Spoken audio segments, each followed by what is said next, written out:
അമ്മ ഇത്തവണ പ്രതീക്ഷ എല്ലാവരും വന്നോ? പ്രതീക്ഷിച്ചതിൽ കൂടുതലായിപ്പോയി. എന്ത് ചെയ്യാൻ പറ്റും? ഒരുപാടായി. ഇപ്പൊ ആക്കുളം സൈഡിലും ആയി.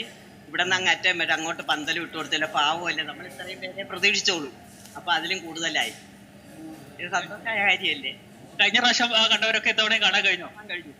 ഈ ബാച്ചുകളൊക്കെ കഴിഞ്ഞ വർഷം കണ്ട ബാച്ചുകളാണ്. അവരെല്ലാം ഇന്നത്തവണ ഇവിടെ തന്നെ വന്നു.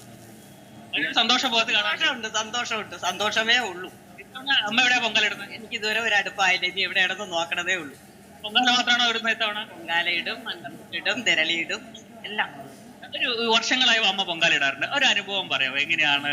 അനുഭവം, പ്രയാസം വന്നാൽ വിളിച്ചാൽ വിളി കേൾക്കും. എൻ്റെ ഒരുപാട് തപ്പ് ചോദിക്കാൻ മരണത്തിൽ വിളിച്ചു വന്നു. ഭർത്താവ് സുഖമില്ല കടന്നു, അപ്പോഴും വിളിച്ചു. അദ്ദേഹത്തിന് സമയമായി പോയി. 22 വയസ്സുള്ള ഒരു ഗ്യാസ് എന്നും പറഞ്ഞുകൊണ്ട് അവർ മരുന്ന് കുത്തിവെച്ച് കൊന്നു എന്നേ പറയാൻ പറ്റുള്ളൂ. അതിലും ഞാൻ സഹിച്ചു. പിടിച്ചു നിൽക്കാൻ 1.5 വർഷം ഇത്തിരി എടുത്തു മെൻ്റലായിട്ട്. പിന്നെ ജോലിക്ക് പോവേണ്ടി വന്നതുകൊണ്ട് സഹിച്ചു. ഇങ്ങനെ ഓരോ വർഷം കഴിയുമ്പോൾ കഴിയുമ്പം പിന്നെ എന്തെങ്കിലും അമ്മയ്ക്ക് വേണ്ടി ചെയ്യണം എന്നുള്ളതാണ്. പക്ഷേ അത് ഇളയ കുട്ടിയൊക്കെ അത് ഇഷ്ടവുമല്ല. കാരണം അവർക്ക് നഷ്ടം വന്നത് അമ്മ ദൈവത്തെ വിളിച്ച് അവർക്ക് നഷ്ടേ ഉള്ളെന്നാണ്. കാരണം അവർക്ക് ഏറ്റവും മൂത്ത ചേട്ടനാണ് നഷ്ടപ്പെട്ട. 22 വയസ്സിൽ എഞ്ചിനീയറിങ്ങിന് പഠിച്ചുകൊണ്ട് വന്നു.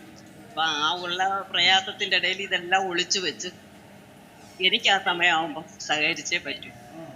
ഇന്നത്തെ ഒരു ദിവസം അതിനു വേണ്ടി ഒരു വർഷത്തെ കാത്തിരിപ്പാണ്.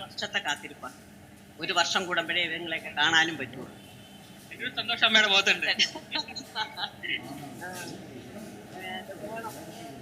അമ്മയ്ക്ക് വേണ്ടി അത്രയും ചെയ്യുക. ഈ ലോകം മൊത്തവും ഇങ്ങനെ ആൾക്കാർ ആരാധിക്കുമ്പം അതൊരു പ്രത്യേക രീതിയാണല്ലോ. ഇതും കൂടെ കൊടുക്കുമ്പം അവധിയും കൂടെ പബ്ലിക്കായിട്ട് കൊടുത്തു.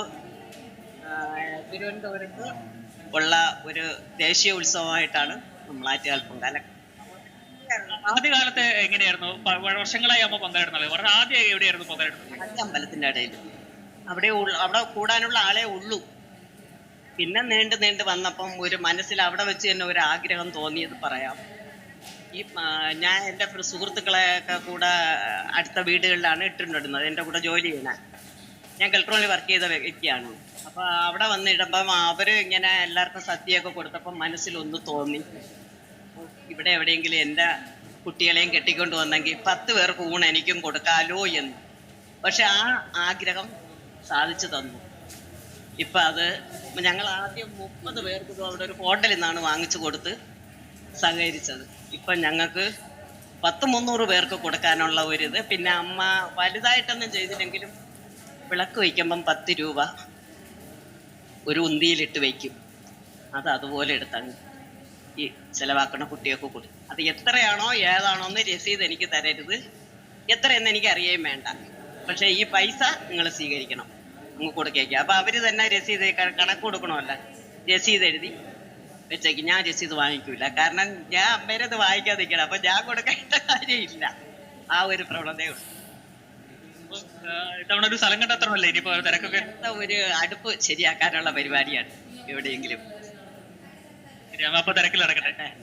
ഏറ്റവും പുതിയ വാർത്തകളും വിശേഷങ്ങളും വിരൽ തുമ്പിലറിയാൻ സീ മലയാളം ന്യൂസ് എല്ലാ ഡിജിറ്റൽ പ്ലാറ്റ്ഫോമുകളിലും ലഭ്യം.